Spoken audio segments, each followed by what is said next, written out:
Greetings, Professor, fellow classmates. This is my demonstration speech for public speaking, CST 100. Today I'm going to show you how to make your electric guitar scream. I should add a disclaimer, I can't get my guitar in my head and the camera frame at the same time. I'm just using this little phone, so I don't know. I guess I'll have to move the camera as I need to. So when you need to see my guitar, I guess I'll just move it down. But anyway, yeah, today I'm going to show you how to make your electric guitar scream. I first heard this technique when I was listening to one of my favorite bands called Whiteheart. They have a song called Independence Day. And when he does the lead at about 3 minutes into the song, it's a really, really high, crazy sounding technique that we had never heard before. Me and my brothers had never heard before.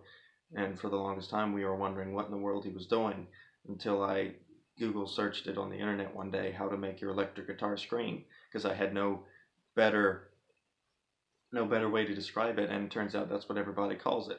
So I've been doing it for about 2 years now, and it's so easy that anybody can do it. You don't even have to play guitar to know how to do it, but all the experts do it. So it's a pretty versatile, pretty widely used technique that everybody likes and everybody likes to listen to. So here's where I need to switch to the guitar, I guess. Hopefully you can see everything. What you're going to need first, if I can get the camera to hold still, is a guitar with a Floyd Rose whammy bar. So meaning one that has a cutout here, you can pull up on it or you can go down. So you can, do that stuff like that, or you can come down. And it's got to be able to lock up here at the nut. This is called the nut. So it's got to lock up here, and you got to be able to tune it down here. Otherwise, you may never get your guitar back in tune after you try these techniques.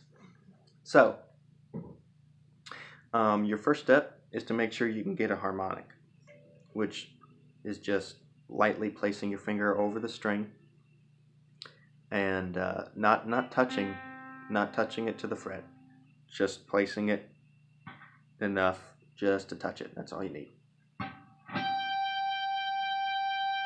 And then obviously pick the note.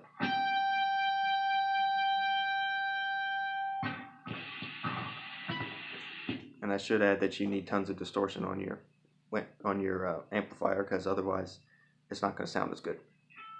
So when you kick the distortion in and push your whammy bar down and pull back up, which are the steps, it sounds like this.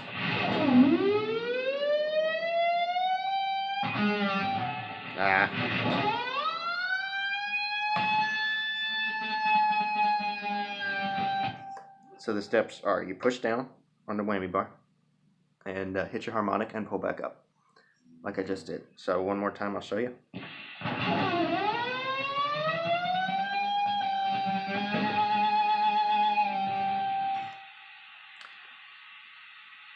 That's the G string. That's the easiest one to do it on. So that's a good one to start on. But once this technique is mastered, you can do other things, like you can move your fingers up and down the fretboard and get different notes due to different harmonics. So that sounds like this.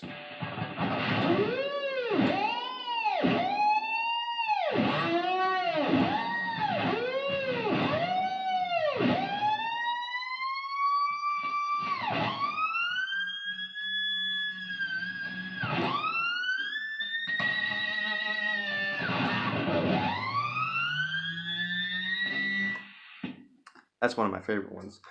The further down you go towards the nut and the tuning keys, the higher they get, the higher the notes get, that is. Yeah, so that's all there is to it, really. It's so easy that anyone who doesn't play guitar can do it. If you have your guitar and you have an amplifier, you don't even know how to play guitar, you can still do it. It's that simple. I'm not a good guitarist, and I can do it. Trust me. I'm not very good. It's not hard.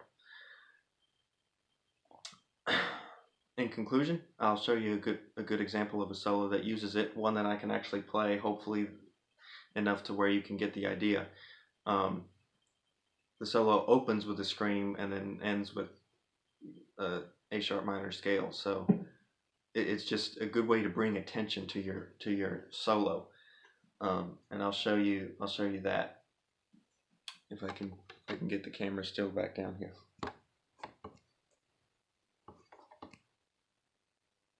Okay, so a good way to do it in a solo is like this.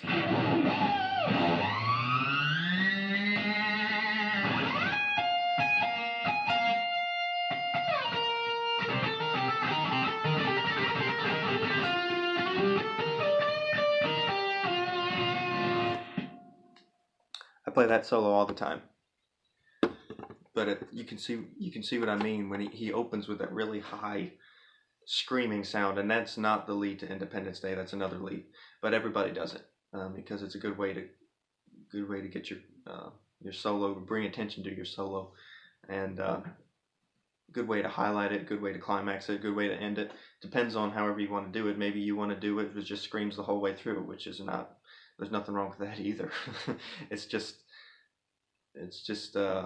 you have to do it in moderation, like everything else. Too much screaming, then people get tired of it. So once in a while, it's definitely a good technique to use. So um, that's it. I hope y'all enjoyed it. Tell me what you think, and I'll see you on the next video.